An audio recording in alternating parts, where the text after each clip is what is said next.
বন্ধুরা, আজকে আমার রেসিপি টমেটোর চাটনি। সামনেই সরস্বতী পুজো, আমি ভাবলাম আপনাদের সঙ্গে এই রেসিপিটা শেয়ার করি।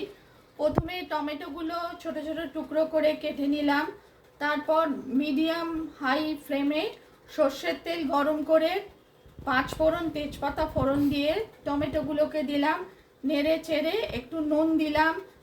যে কোনো মিষ্টি রেসিপিতে নুন দিলে মিষ্টির ব্যালেন্সটা ঠিক থাকে। ঢাকা দিয়ে সেদ্ধ করলাম 10-15 মিনিট পর্যন্ত।